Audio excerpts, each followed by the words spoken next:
औज़ुबिल्लाहिमिनश्शैतानिर्रजीम बिस्मिल्लाहिर्रहमानिर्रहीम। इस लेक्चर में रोज़ा वाजिब होने की क्या शराइत हैं। सबसे पहली शर्त यह है कि इंसान का बालिग होना ज़रूरी है, लिहाजा नाबालिग पर रोज़ा वाजिब नहीं है। बालिग होने के लिए लड़के की क्या एज होनी चाहिए और लड़के की, बच्चे की, बेटे की क्या एज होनी चाहिए, इसके बारे में एक तफसीली लेक्चर है। इंशाअल्लाह अगले लेक्चर में उसको डिटेल से बताएंगे। पहली शर्त बालिग होना, चाहे लड़का है या लड़की है। दूसरी शर्त यह है कि आकिल हो, अक्लमंद हो, दीवाना ना हो। तीसरी शर्त यह है कि बेहोश ना हो, अपने होश व हवास के साथ वो रोज़ा रखे। अलबत्ता बेहोश होना मेडिसन की वजह से या ऑपरेशन की वजह से बाज़ औक़ात उनको बेहोश किया जाता है, तो इसमें काफ़ी सारी डिटेल है। मुख्तसर अंदाज में आपकी खिदमत में पेश कर रहे हैं, इस पर ज़रूर तवज्जो कीजिएगा।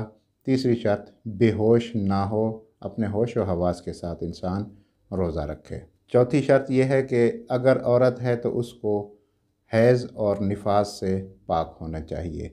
अगर किसी औरत ने, ख़ातून ने, ये एक अक्सर मसला पेश होता है ख़वातीन के लिए, ख़वातीन ज़रूर इस पर तवज्जो कीजिएगा। सुबह की अज़ान के बाद रोज़ा रख लेते हैं, सुबह की अज़ान के बाद घंटे बाद, 2 घंटे बाद उनको हैज़ आ जाता है या निफास की हालत तारी हो जाती है, तो उन पर उस दिन का रोज़ा और बाकी अयाम के कुछ जो हैज़ या निफास के ख़ास अयाम होते हैं, उन दिनों में उनका रोज़ा रखना ज़रूरी नहीं है। जो ख़वातीन सुबह की अज़ान के बाद, मिसाल के तौर पर उनको हैज़ आ जाता है, सुबह सहरी कर लेती हैं, नियत कर लेती हैं, घंटे 2 घंटे के बाद उनको हैज़ आ जाता है, उस दिन का रोज़ा उनका रखना ज़रूरी नहीं है, रोज़ा उनका बातिल है। इसी तरह अगर शाम को सारा दिन रोज़ा रख लिया, शाम को चाहे 10 मिनट पहले, गुरूब आफ्ताब से 10 मिनट पहले या मगरिब की अज़ान से 10 मिनट पहले उन पर हैज़ की हालत तारी हो जाती है, तो इससे भी उनका रोज़ा बातिल हो जाता है। इसी तरह इसमें एक और पॉइंट है कि अगर किसी औरत दिन के किसी हिस्से में भी हैज़ या निफास से पाक हो जाती है, तो उस दिन का रोज़ा भी ख़ातून का रखना ज़रूरी नहीं है।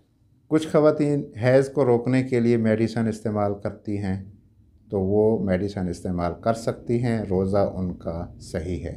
5वीं, 6ठी और 7वीं शर्त, इसमें एक कुल्ली तौर पर यह है कि रोज़ादार के लिए, चाहे ख़ातून है या मर्द है, उसके लिए रोज़ा रखना ज़रर का बाइस ना हो।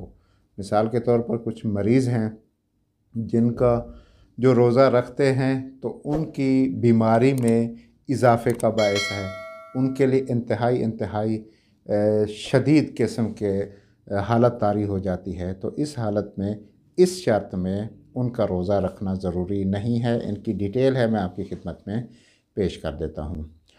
सबसे पहले यह है कि वो शख्स जिसके लिए रोज़ा ज़रर या हद से ज़्यादा सख्ती रखता हो, जो उसके लिए काबिल तहम्मुल नहीं है, एक बात। दूसरी बात यह है कि ज़ईफ़ मर्द या औरत जिनके लिए ज़ईफ़ी की वजह से रोज़ा रखना ज़रर का बाइस है, उनके लिए काबिल तहम्मुल नहीं है, उनके लिए रोज़ा रखना ज़रूरी नहीं है।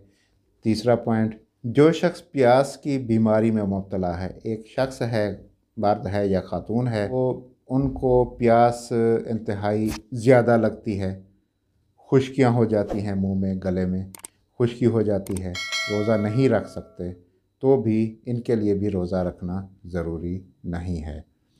अलबत्ता इसमें उनके लिए मतलब थोड़ी देर के लिए तहम्मुल करना, सब्र करना भी उनसे, उनके बर्दाश्त से बाहर हो जाता है। प्यास की इतनी शिद्दत हो तब उनके लिए रोज़ा रखना ज़रूरी नहीं है।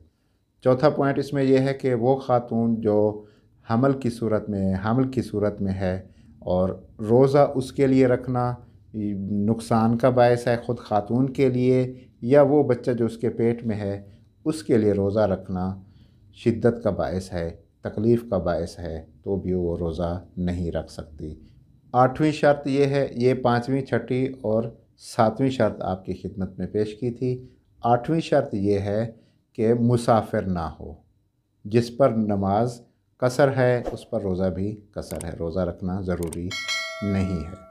इसी तरह मुसाफिर ना होने की शर्त यही है, जिस पर नमाज मुकम्मल वाजिब है, 4 रकाती है, 4 रकात ही पढ़ता है, अपने घर में है या कहीं और जगह पे है, लेकिन 10 दिन से ज़्यादा का स्टे कर रहा है, तो उस पर नमाज और रोज़ा भी वाजिब है। नवीं शर्त यह है कि रोज़े के मुफ्तरात को तर्क करना, यानी जो 9 चीज़ें मुब्तलात रोज़ा में से बताई थीं उनको तर्क करना इसके लिए ज़रूरी है।